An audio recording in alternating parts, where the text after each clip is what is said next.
আজি অকণমান ব্যক্তিক্ৰমী ভিডিঅ' এটা বনাইছোঁ যে অসম আৰক্ষী ইণ্টাৰভিউ সম্পৰ্কত আপোনালোকক জনাওঁ। হয়তো বহুতে প্ৰচেছটো নাজানে, যে বহুতে কয় তোমালোকে দৌৰি আছা পঢ়ি নাথাকে কিয়।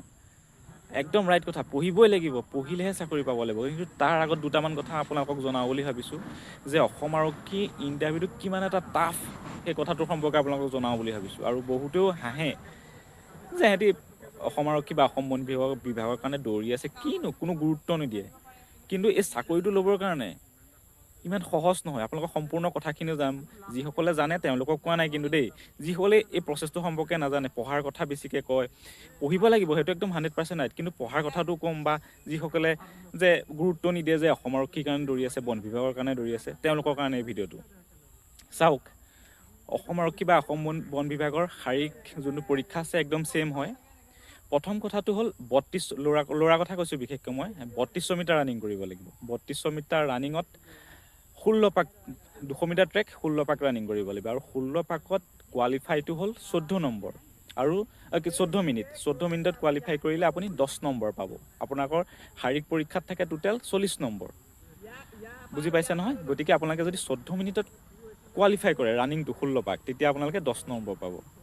আৰু লং জাম্পটো 14 ফুটমান মাৰিলে 10 নম্বৰ পৰাই কোৱালিফাই কৰিব। এতিয়া মেইন কথাটো হ'ল আপোনালোকে কোৱালিফাই কৰিলেই নহ'ব, ৰিটেন দিবলৈ নাপায়।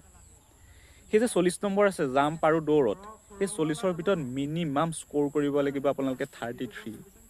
সেই স্ক'ৰ কৰিবলৈ হ'লে আপোনালোকে কিমান ৰানিং কৰিব লাগিব আপোনালোকক জনাই দিছোঁ, যে সেই 3200 মিটাৰ 16 পাকটো মিনিমাম 11 মিনিট 50 ছেকেণ্ডত কমপ্লিট কৰিব লাগিব। আৰু 11 মিনিট 50 ছেকেণ্ডত কমপ্লিট কৰিব লাগিব, তেতিয়াহে আপোনালোকে 13 পইণ্ট চামথিং মাৰ্কছ পাব। আৰু লং জাম্পটো 16.5 ফুট এক্সিলেণ্ট মাষ্ট বি মাৰিবই লাগিব। লং জাম্পৰ কথা নকওঁ, 16.5 ফুট এক্সিলেণ্ট মাৰিবই লাগিব। আৰু দৌৰটো মিনিমাম 11:50 মানত মিনিমাম কৈছোঁ দেই, মই মিনিমাম মাৰিবই লাগিব।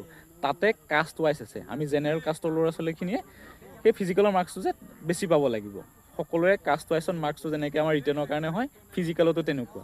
গতিকে ভাবি চাওক, 11:50, 11:30, 11:40 এতিয়া এনেকুৱা এটা কম্পিটিশ্যন হৈ গ'ল, সিমানত আপুনি স্ক'ৰ কৰিবই লাগিব। ইমানত ৰানিং 3200 মিটাৰ মাৰিবই লাগিব। গতিকে সেই 3200 মিটাৰ সেই 11:50, 11:40 মাৰিবলৈ হ'লে আপুনি কিমান অনুশীলন কৰিব লাগিব ভাবি চাওক, কিমান শাৰীৰিক অনুশীলন কৰিব লাগিব, তেতিয়াহে আপুনি ৰিটেন দিবৰ কাৰণে পাব, তেতিয়াহে পঢ়াটো কাম আহিব। গতিকে আমি শাৰীৰিক অনুশীলনৰ লগে লগে পঢ়াটো কৰি থাকিবই লাগিব। কিন্তু চাওক, গতিকে আপুনি সেই 11:40-45 ৰানিং কোৱালিফাই কৰিবৰ কাৰণে, ৰানিংটো মানে কমপ্লিট কৰিবৰ কাৰণে কিমান অনুশীলন, কিমান কষ্ট ভাবি চাওক আপোনালোকে। ইমান সহজ নহয়। 14 মিনিটত, বহুতে 14 মিনিটতে কোৱালিফাই কৰিব নোৱাৰে, তাত 11:40-50 ভাবি চাওক। বাকী লং জাম্পটোতো 16.5 সেইটো আছেই। গতিকে এই ইমানখিনি মাৰ্কছ উঠোৱাৰ পাছতহে এজন জেনেৰেল কেণ্ডিডেটে বা ইমানখিনি মাৰ্কছ কাষ্ট ৱাইজ বেলেগ হৈ আহি থাকে, কিন্তু সেই 33-34 মাৰ্কছ উঠালেহে ৰিটেন দিবলৈ পাব, তেতিয়াহে সেই পঢ়াটো কাম আহিব।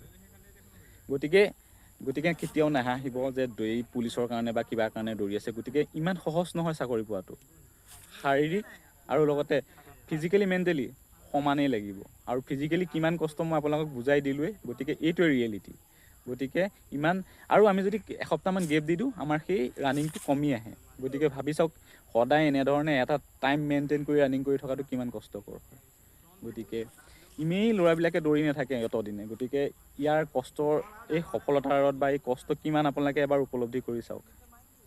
এইখিনি কথাই ক'লোঁ, বেয়া নাপাব। যিসকলে নাজানে তেওঁলোকক কৈছোঁ, আচলতে তেওঁলোকে ৰিয়েলিটিটো বুজি নাপায়। গতিকে এইখিনি আছিলে, ধন্যবাদ।